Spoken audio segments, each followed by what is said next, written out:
Where do you come from? It's such a simple question, but these days, of course, simple questions bring ever more complicated answers.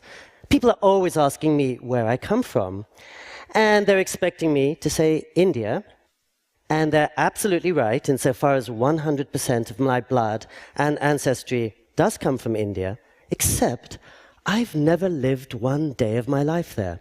I can't speak even one word of its more than 22,000 dialects, so I don't think I've really earned the right to call myself an Indian. And if where do you come from means where were you born and raised and educated, then I'm entirely of that funny little country known as England. Except I left England as soon as I completed my undergraduate education, and all the time I was growing up, I was the only kid in all my classes who didn't begin to look like the classic English heroes represented in our textbooks. And if where do you come from means where do you pay your taxes, where do you see your doctor and your dentist, then I'm very much of the United States, and I have been for 48 years now, since I was a really small child. Except for many of those years, I've had to carry around this funny little pink card with green lines running through my face, identifying me as a permanent alien. And I do actually feel more alien the longer I live there. And if where do you come from means which place goes deepest inside you, and where do you try to spend most of your time, then I'm Japanese, because I've been living as much as I can for the last 25 years in Japan. Except all of those years, I'd been there on a tourist visa, and I'm fairly sure not many Japanese would want to consider me one of them. And I say all this just to stress how very old-fashioned and straightforward my background is, because when I go to Hong Kong or Sydney or Vancouver, most of the kids I meet are much more international and multicultural than I am. And they have one home associated with their parents, but another associated with their partners, a third connected maybe with the place where they happen to be, a fourth connected with the place they dream of being, and many more besides. And their whole life will be spent taking pieces of many different places and putting them together into a stained glass whole. Home for them is really a work in progress. It's like a project on which they're constantly adding upgrades and improvements and corrections. And for more and more of us, home has really less to do with a piece of soil than, you could say, with a piece of soul. If somebody suddenly asks me, where's your home, I think about my sweetheart or my closest friends or the songs that travel with me wherever I happen to be. And I'd always felt this way, but it really came home to me, as it were, some years ago when I was climbing up the stairs in my parents' house in California. And I looked through the living room windows, and I saw that we were encircled by 70-foot flames, one of those wildfires that regularly tear through the hills of California and many other such places. And 3 hours later, that fire had reduced my home and every last thing in it, except for me, to ash. And when I woke up the next morning, I was sleeping on a friend's floor. The only thing I had in the world was a toothbrush I'd just bought from an all-night supermarket. Of course, if anybody asked me then, where is your home, I literally couldn't point to any physical construction. My home would have to be whatever I carried around inside me. And in so many ways, I think this is a terrific liberation. Because when my grandparents were born, they pretty much had their sense of home, their sense of community, even their sense of enmity assigned to them at birth, and didn't have much chance of stepping outside of that. And nowadays, at least some of us can choose our sense of home, create our sense of community, fashion our sense of self, and in so doing, maybe step a little beyond some of the black and white divisions of our grandparents' age. No coincidence that the president of the strongest nation on earth is half Kenyan, partly raised in Indonesia, has a Chinese-Canadian brother-in-law. The number of people living in countries not their own now comes to 220 million. And that's an almost unimaginable number, but it means that if you took the whole population of Canada and the whole population of Australia, and then the whole population of Australia again, and the whole population of Canada again, and doubled that number, you would still have fewer people than belong to this great floating tribe. And the number of us who live outside the old nation-state categories is increasing so quickly, by 64 million just in the last 12 years, that soon there will be more of us than there are Americans. Already, we represent the 5th largest nation on Earth. And in fact, in Canada's largest city, Toronto, the average resident today is what used to be called a foreigner, somebody born in a very different country. And I've always felt that the beauty of being surrounded by the foreign is that it slaps you awake. You can't take anything for granted. Travel, for me, is a little bit like being in love, because suddenly all your senses are at the setting marked on. Suddenly you're alert to the secret patterns of the world. The real voyage of discovery, as Marcel Proust famously said, consists not in seeing new sights, but in looking with new eyes. And of course, once you have new eyes, even the old sights, even your home, become something different. Many of the people living in countries not their own are refugees who never wanted to leave home and ache to go back home. But for the fortunate among us, I think the age of movement brings exhilarating new possibilities. Certainly when I'm traveling, especially to the major cities of the world, the typical person I meet today will be, let's say, a half Korean, half German young woman living in Paris.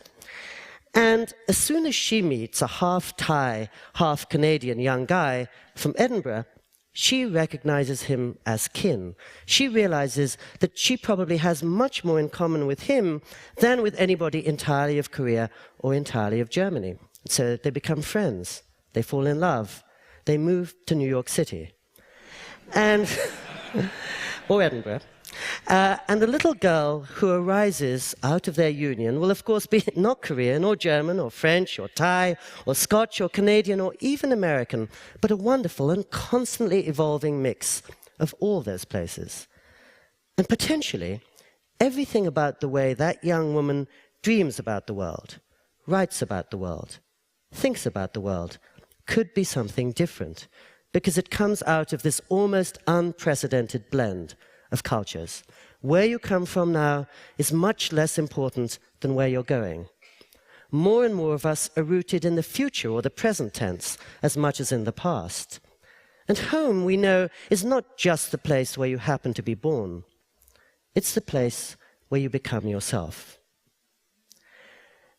And yet, there is one great problem with movement, and that is that it's really hard to get your bearings when you're in midair.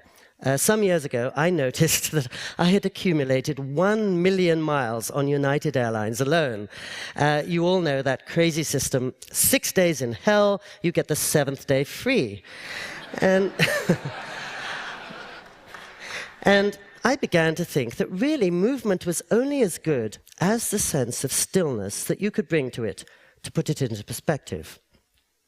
And 8 months after my house burnt down, I ran into a friend who taught at a local high school. And he said, "I've got the perfect place for you." "Really?" I said. And I'm always a bit skeptical when people say things like that.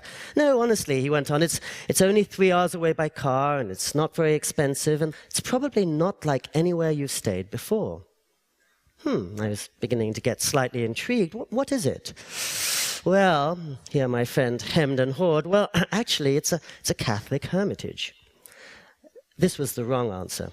I had spent 15 years in Anglican school, so I had had enough hymnals and crosses to last me a lifetime. Several lifetimes, actually. But my friend assured me that he wasn't Catholic, nor were most of his students, but he took his classes there every spring.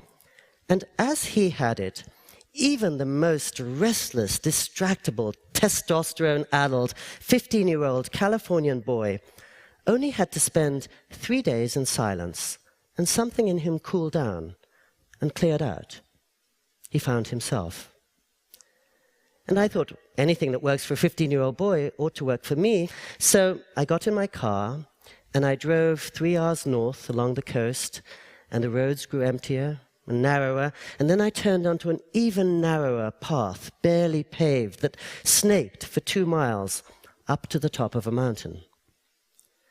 And when I got out of my car, the air was pulsing The whole place was absolutely silent, but the silence wasn't an absence of noise. It was really a presence of a kind of energy or quickening. And at my feet was the great, still blue plate of the Pacific Ocean. All around me were 800 acres of wild, dry brush. And I went down to the room in which I was to be sleeping, small but eminently comfortable. It had a bed and a rocking chair and a long desk and even longer picture windows looking out on a small, private, walled garden, and then 1,200 feet of golden pampas grass running down to the sea. And I sat down and I began to write and write and write, even though I'd gone there really to get away from my desk. And by the time I got up, 4 hours had passed. Night had fallen. And I went out under this great overturned salt shaker of stars, and I could see the taillights of cars disappearing around the headlands 12 miles to the south. And it really seemed like my concerns of the previous day vanishing. And the next day, when I woke up, in the absence of telephones and TVs and laptops, the day seemed to stretch for 1,000 hours. It was really all the freedom I know when I'm traveling, but it also profoundly felt like coming home. And I'm not a religious person, so I didn't go to the services, I didn't consult the monks for guidance. I just took walks along the monastery road and sent postcards to loved ones. I looked at the clouds, and I did what is hardest of all for me to do usually, which is nothing at all. And I started to go back to this place, and I noticed that I was doing my most important work there invisibly just by sitting still. And certainly coming to my most critical decisions the way I never could when I was racing from the last email to the next appointment. And I began to think that something in me had really been crying out for stillness, but of course I couldn't hear it because I was running around so much. I was like some crazy guy who puts on a blindfold and then complains that he can't see a thing. And I thought back to that wonderful phrase I had learned as a boy from Seneca, in which he says, "That man is poor, not who has little, but who hankers after more." And, of course, I'm not suggesting that anybody here go to a monastery. That's not the point. But I do think it's only by stopping movement that you can see where to go. And it's only by stepping out of your life and the world that you can see what you most deeply care about and find a home. And I've noticed so many people now take conscious measures to sit quietly for 30 minutes every morning, just collecting themselves in one corner of the room without their devices, or go running every evening, or leave their cell phones behind when they go to have a long conversation with a friend. Movement is a fantastic privilege, and it allows us to do so much that our grandparents could never have dreamed of doing. But movement, ultimately, only has a meaning if you have a home to go back to. And home, in the end, is, of course, not just the place where you sleep. It's the place where you stand. Thank you.